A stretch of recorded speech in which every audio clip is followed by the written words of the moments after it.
Welcome to Royal mechanical.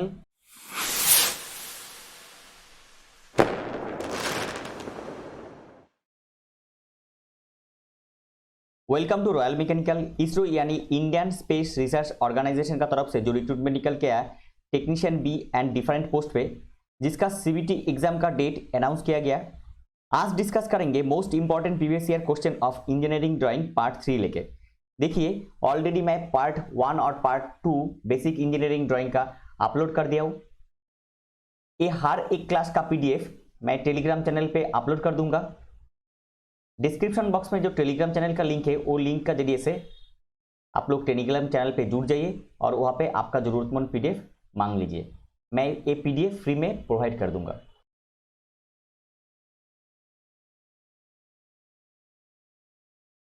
Question number 1, medium thickness line group of 2 mm are used for. Medium thickness line group of 2 mm, जिसका line group कितना 2 mm are not used for. हमेशा देखिए not used, यहाँ पे मैं पहले भी बोला अभी भी बोल रहा हूं, not used for answer dimension line, जिसमें डायमेंशन लाइन में यूज किया नहीं जाता है।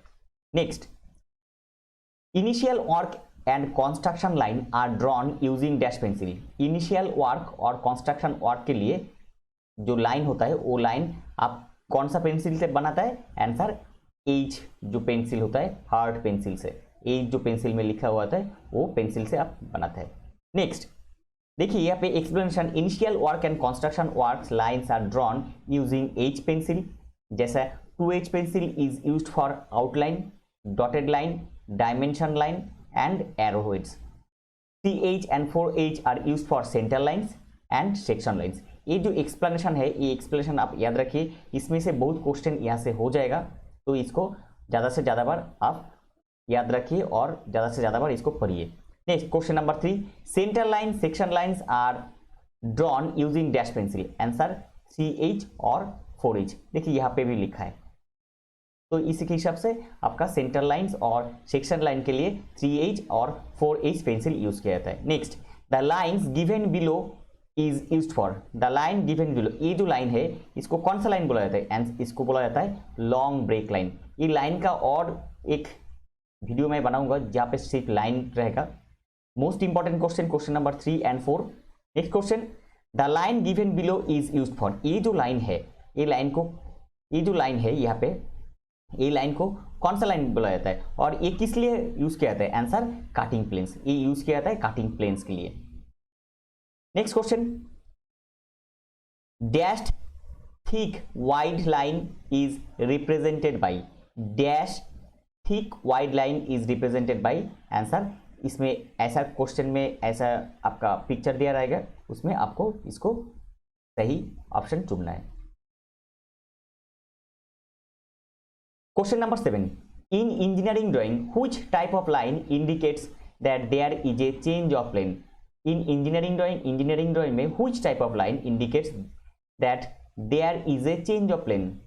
प्लेन का चेंज है, ये कौन सा लाइन इंडिकेट करते हैं? Answer continuous thick line. Answer continuous thick line आपका करेक्ट हो जाएगा। Next, which line used for show that the object is cut and then viewed? कौन सा लाइन आप यूज करते हैं जिसमें कोई ऑब्जेक्ट है, उसका ऑब्जेक्ट को काटा गया है और वो जो कटिंग पोर्शन है उसको देखा जाता है, ऐसा देखा जाता है, वो कौन सा है? उसका लाइन को बोला जाता है hatching lines. Answer hatching lines. ये जो लाइंस होता है हैचिंग लाइंस, ये हमेशा 45 डिग्री एंगल में ही बनाया जाता है। Next question number 9, what do hidden lines in orthographic projection denotes. Orthographic projection में हिडन लाइंस क्या डिनोट करता है? आंसर होल्स और स्लॉट्स। मतलब अगर कोई आपका ये कुछ ऑप्शन है तो उसमें अगर ये एक पोर्शन है और अगर इसमें ऐसा डॉटेड पोर्शन रहेगा, डॉटेड पोर्शन से ऐसा अगर बना रहेगा, तो इसमें देखिए ये जो रहे ये क्या डिनोट करता है? ये डिनोट करता है आपका होल्स और slots. Next, what is the standard length and width of the arrowhead of dimension lines?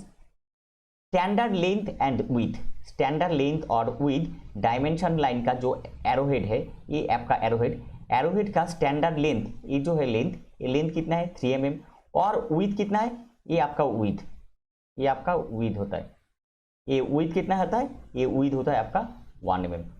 तो 3:, किसी जगह में आंसर पूछा जाता है 3:1 रेशियो में पूछा जाता है, कौन सा रेशियो पूछा जाता है, उसमें अगर रेशियो पूछेगा तो उसमें आपको 3:1 ये करेक्ट हो जाएगा। Most important question number 11। Next question number 12, what is the length of short dash of centre lines. Centre lines में जो शॉर्ट डैश होता है, ये जो शॉर्ट डैश होता है, इसका शॉर्ट डैश का जो लेंथ है, लेंथ कितना है, answer 2 mm। Most important question, बहुत बार बहुत एग्जाम में ये 11 और 12 क्वेश्चन पूछा गया, इसमें 12 बहुत बार पूछा गया, कॉन्सेप्चुअल क्वेश्चन है। Next, which type of line is used to join dimension line and the curve that needs to be dimension. Which type of line, कौन सा लाइन यूज किया जाता है, join the dimension line. Dimension line जो होता है, ये कोई आपका ऑब्जेक्ट है, उसमें डायमेंशन लाइन, ऐसा डायमेंशन लाइन दिया गया, जो डायमेंशन लाइन को ज्वाइन करने के लिए and the curve that needs to be dimension. Dimension line को ज्वाइन करने के लिए जो लाइन दिया जाता है तो उसको क्या बोला जाता है, उसको बोला जाता है आपका लीडर लाइन। आंसर हो जाएगा आपका लीडर लाइन, आपका करेक्ट। जो कार्वेचर जो होता है, कार्व लाइन, वो कार्व लाइन में भी वो शो करता है, जहां पे जो ऑब्जेक्ट में कार्व करना जरूरी है वहां पे भी शो करता है leader line. Most important question number 13।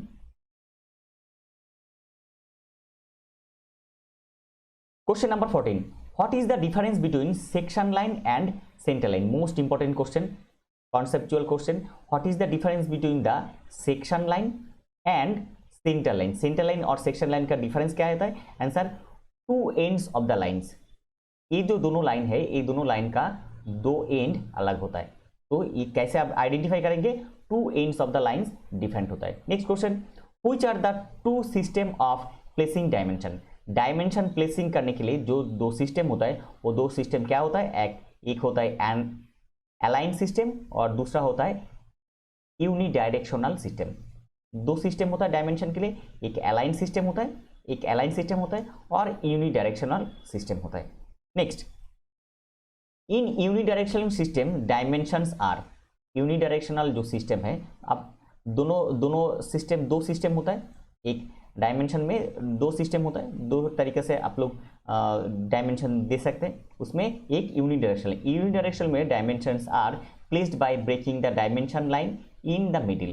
Placed by breaking the dimension line मतलब ये कोई ऑब्जेक्ट है, उसमें डायमेंशन आप दे रहे, ये आपका डायमेंशन दे रहे, इसमें ब्रेक हो जाएगा, ब्रेक होके यहाँ पे आपका वैल्यू रहेगा और आप इसको डायमेंशन कर सकते हैं। तो इसको बोला जाता है क्या, इसको इस टाइप का डायमेंशन को बोला जाता है यूनिडायरेक्शनल डायमेंशनिंग सिस्टम। नेक्स्ट, इन अलाइन सिस्टम, जो दूसरा नंबर है जो यहाँ पे पढ़ा था, इसमें अलाइन सिस्टम पहले था, उसके बाद यूनिडायरेक्शनल, लेकिन यहाँ पे यूनिडायरेक्शनल पहले, उसके बाद align system. In align system the dimensions are placed perpendicular to the dimension line. जो डायमेंशन लाइन होता है, ये कोई ऑब्जेक्ट है, इसमें आप डायमेंशन दे रहे हैं, ये आपका डायमेंशन दे रहे हैं, तो इसमें placed perpendicular to the dimension line, मतलब यहाँ पे बैठा जाता है, तो इसको बोला जाता है अलाइन सिस्टम। नेक्स्ट, या तो इसको ऐसे भी बिठाया जाता है, परपेंडिकुलर ऐसे भी बिठाया जाता है, मतलब कोई अगर ऐसा ऑब्जेक्ट रहेगा तो उसमें भी बिठाया जाता है। यूनिडायरेक्शनल में placed breaking the dimension line, बीच से इसको ब्रेक करके यहाँ पे बैठा जाता है, और यहाँ पे अलाइन सिस्टम में यहाँ पे बैठा जाता है, नहीं तो यहाँ पे भी आप बैठा सकते हैं।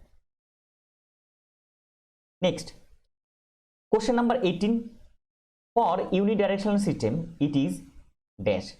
For unidirectional system it is convenient to read dimension from the bottom as.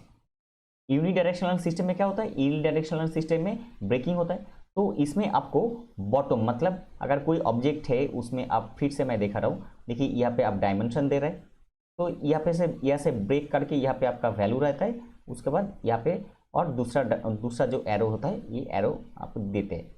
तो इसमें क्या होता है, ये बॉटम से, ये जो डायमेंशन है, डायमेंशन जो लाइन है, इसका बॉटम से आप देख रहे हैं, तो इसी बोला गया convenient to read dimension from the bottom edge, ये आपका करेक्ट हो जाएगा। नेक्स्ट, इन हुई system dimensioning the figures can be read from the bottom edge well as right hand side of the drawing. कौन सा सिस्टम है जिसमें मैं पहले ही बोला अलाइन सिस्टम में आप नीचे से भी देख सकते हैं और राइट हैंड साइड से, मतलब सॉरी राइट हैंड साइड से भी आप देख सकते हैं। वो आपका कौन सा सिस्टम है? अलाइन सिस्टम में आप देख सकते हैं। नेक्स्ट मोस्ट इंपॉर्टेंट क्वेश्चन, यहाँ पे जितना क्वेश्चन मैं करा रहा हूँ ये मोस्ट इंपॉर्टेंट क्वेश्चन में से क्वेश्चन है।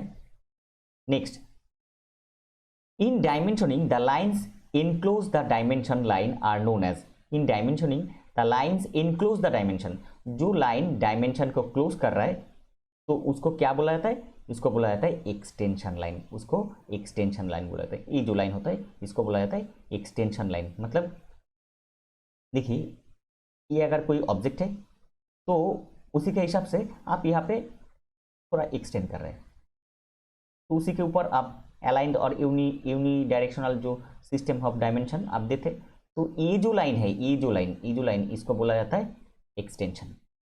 Next, while the dimensioning whole slots etc how would their number be specified।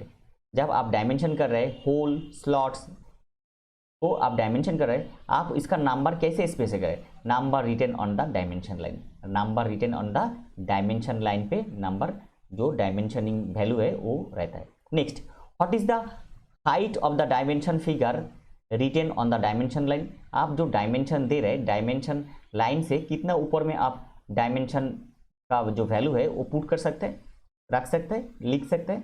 कितना है? 3 mm to 5 mm, इससे ज़्यादा नहीं होना चाहिए, उससे उसमें आपका टेक्निकली गलत हो जाएगा।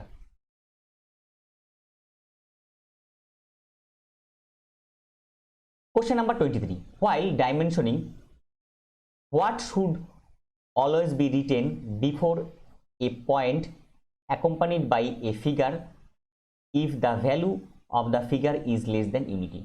while dimensioning, जब आप डायमेंशन कर रहे हैं, what should be always be written before the point accompanied, मतलब अगर कोई पॉइंट वैल्यू रहेगा उसका पहले आपको क्या लिखना चाहिए? आंसर 0, आपको 0 लिखना चाहिए। देखिए उसका एक एग्जाम्पल एक्सप्लेनेशन मैं दे रहा हूं। देखिए एक्सप्लेनेशन में क्या लिखा है? एक्सप्लेनेशन में लिखा है for figures having value less than 1, मतलब जिसका जो डायमेंशन आप कर रहे हैं अगर उसका वैल्यू लेस देन 1 है, dimension should be written as 0.5। मतलब अगर 0.5 है तो उसमें आप क्या लिखेंगे? अगर 0.5 है उसमें आगे आप लिखेंगे 0.5, उसमें 0.5 आप नहीं लिखेंगे, उसमें 0.5 डायमेंशन में नहीं लिखेंगे। ये तरीका होता है। ये मतलब इंजीनियरिंग ड्राइंग एक प्रकार लैंग्वेज है, तो लैंग्वेज का जो टेक्निकल फॉर्म होता है वो आपको लिखना है, नहीं तो गलत हो जाएगा। There needs to be 0 in front of the point of less than 1. Sometimes 0 is omitted, but this practice should not be encouraged। मतलब ये सही नहीं है, जो 0 नहीं दिया जाता है वो गलत होता है, टेक्निकली आपका मार्क्स डिडक्ट हो सकता है। Next question, in which system dimensioning the figure can read from the bottom only. कौन सा सिस्टम में आप डायमेंशन जो रीड कर सकते हैं बॉटम से? पहले ही मैं बोला यूनिडायरेक्शनल सिस्टम आपका करेक्ट हो जाएगा। नेक्स्ट, और जो अलाइन सिस्टम है उसका राइट साइड में आप देख सकते हैं और नीचे से भी वो डायमेंशन आप पढ़ सकते हैं, रीड कर सकते हैं। Next, the ratio of height to length of an arrow dimension, ratio to the height, यहाँ पे क्या पूछा गया? पहले हाइट, पिछला एक क्वेश्चन था उसमें लेंथ दिया था पहले, तो इसलिए 3:1 बोल रहा था। इसमें हाइट पहले पूछा गया तो इसलिए 1:3। फिर मैं दिखा रहा हूं, देखिए ये आपका जो लेंथ होता है, ये टोटल आपका लेंथ होता है, सही है, और ये जो है ये आपका हाइट होता है। तो ये आपका कितना हो जाता है? ये आपका हो जाता है 1 और इसका वैल्यू हो जाता है आपका 3। तो 1:3 हाइट और लेंथ होगा, और लेंथ और हाइट होगा तो 3:1। ये आप याद रखें। जल्दबाजी में कोई क्वेश्चन नहीं कीजिए, आप थोड़ा उसका टाइम लीजिए, देखिए। एक गोल करने के लिए, एक सीबीटी में एक क्लिक करने के लिए 1 सेकंड का टाइम लगता है, और गोल करने के लिए मैक्सिमम 2 से 2.5 सेकंड टाइम लगता है, इससे ज़्यादा नहीं, तो हड़बड़ी मत कीजिए। Next question number 26, dimensionings does not represent. Most important question, question number 26 बहुत बार बहुत एग्जाम में पूछा गया। Dimension does not represent answer material. Dimension कभी रिप्रेजेंट नहीं करता है कौन सा टाइप का मटेरियल है, वो रिप्रेजेंट करता है उसका परिमाप, जो मतलब उसका measurement. Next question, dimension line should be drawn at least dash mm away from the outline and from each other. Dimension line should be drawn at least, dimension line जो होता है एटलीस्ट मतलब आप दोनों डायमेंशन ऐसे दे रहे हैं तो एटलीस्ट कितना दूर से आप करना चाहिए, ये जो डिस्टेंस है ये डिस्टेंस आपको एटलीस्ट 8 mm होना चाहिए। ये टेक्निकली करेक्ट है, तो आंसर हो जाएगा आपका 8 mm आपका correct. Next question, location and datum dimensions indicates dash diameter. Location and datum dimension indicates diameter. Location and datum dimension indicates diameter, मतलब लोकेशन अगर ऐसा दिया तो ये लोकेट कर रहा है, और डाटम डायमेंशन और डाटम डायमेंशन, ये जो डायमेंशन है ये दोनों कर रहा है तो इसको डायमीटर रिप्रेजेंट करता है। देखिए कोई एक सर्कल है उसको कैसे आप करते हैं, ऐसे एरो देके इसको डाटम से करते हैं, ऐसे कर देते हैं तो इसमें यहाँ पे दे देते हैं आप पाई लिख के 12 ऐसे करते हैं। तो ये जो लोकेट कर रहा है और डाटम लाइन कर रहा है तो इसको बोला जाता है कि ये जो टोटल ये है इसको बोला जाता है डायमीटर रिप्रेजेंट करता है, location and datum dimension indicate करता है। नेक्स्ट क्वेश्चन नंबर 29, साइज और functional dimension does not indicate. Size और functional dimension does not indicate position. Answer हो जाएगा पोजीशन करेक्ट। मतलब यहाँ पे पूछा गया साइज और फंक्शनल, कोई मटेरियल का साइज और उसका कैसे फंक्शन करता है वो पूरे working principle. Dimensioning does not indicate उसका पोजीशन, वो कौन सा पोजीशन पे है वो इंडिकेट नहीं करता है। Next, in which of the following type of dimensioning the dimensions are arranged only in a straight line. In which of the following, कुछ ऑप्शन दिया गया था, which of the following type of dimensioning the dimensions are arranged only straight line. जो dimension arrange किया जाता है straight line में वो चेन डायमेंशनिंग, ये आपको याद रखना है, मोस्ट इंपॉर्टेंट क्वेश्चन है, 30 नंबर क्वेश्चन। देखिए आपका एग्जाम होने से पहले मैं जितना क्लास मैं करवाऊंगा हर एक क्लास का पीडीएफ मैं टेलीग्राम चैनल पे दे दूंगा। आप लोग डिस्क्रिप्शन बॉक्स में जो टेलीग्राम चैनल का लिंक है वो लिंक के जरिए से टेलीग्राम चैनल पे जुड़ जाइए और वहाँ पे आप आपका जरूरतमंद पीडीएफ मांग लीजिए, मैं वहाँ पे ये पीडीएफ फ्री में प्रोवाइड कर दूंगा। ये था आज का टॉपिक। इन्फॉर्मेशन हेल्पफुल लगा तो लाइक कीजिए और चैनल पे पहली बार विजिट किया तो रॉयल मैकेनिकल चैनल को सब्सक्राइब कीजिए। इसी तरह सबसे पहले टेक्निकल जॉब्स का अपडेट पाने के लिए और टेक्निकल एग्जाम का प्रिपरेशन लेने के लिए मिलते हैं अगले वीडियो में। तब तक खुश रहिए और अच्छे से अच्छा प्रिपरेशन कीजिए आपका आने वाला इसरो एग्जाम का।